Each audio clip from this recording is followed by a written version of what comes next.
నెల్లూరు పప్పుల వీధిలోని శ్రీ ప్రసన్న ఆంజనేయ స్వామి దేవస్థానంలో భీష్మ ఏకాదశి వేడుకలు ఘనంగా నిర్వహించారు. శ్రీ రమాదేవి వీరవెంకట సత్యనారాయణ స్వామి వారికి సామూహిక వ్రతాలు నిర్వహించారు. ఈ కార్యక్రమానికి 25 మంది ఉభయకర్తలుగా వ్యవహరించారు. ఈ సందర్భంగా పాదర్తి బాలాజీ మాట్లాడుతూ గత 8 ఏళ్లుగా భీష్మ ఏకాదశి పర్వదినాన్ని పురస్కరించుకొని ఈ వేడుకలు నిర్వహిస్తున్నామన్నారు.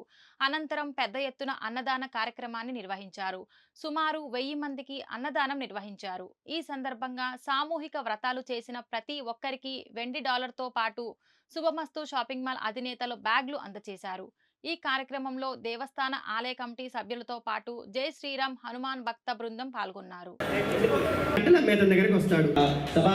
మళ్ళీ ఆ ప్రసాదం నీళ్లు చల్లండి కొబ్బరి చెక్కల మీద. సమర్పయామి అమృతాధికారమసి.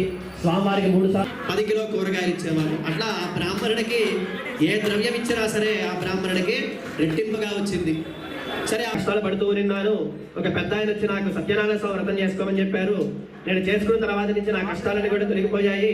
ఇంకా ప్రతి మాసం కూడా విడవకుండా స్వామివారి వ్రతాన్ని ఆచరిస్తూ ఉన్నాను చెప్పగానే వెంటనే ఈ కట్టిన మెత్తలు కూడా చెప్తాడు. ఏమని? అయ్యా నాకు కూడా కష్టాలు ఉన్నాయి, ఈ వ్రతం ఏ విధంగా చేయాలో చాలా చేసుకోండి. లక్ష్మీ రమణ గోవింద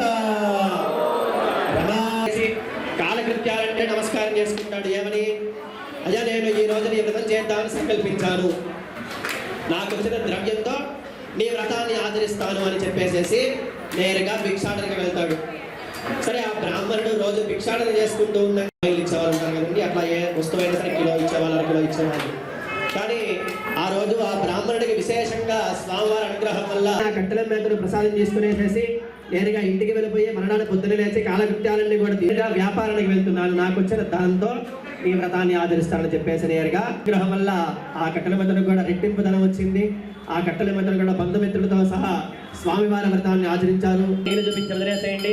ఉత్తరాభోజనం సమర్పయామి, హస్తవృక్షాలయాలు పాదవృక్షముఖే ధాజమన్యం సమర్పయామి. అందరూ కూడా ఇప్పుడు హారతి వెలిగించండి. అందరూ నిదానంగా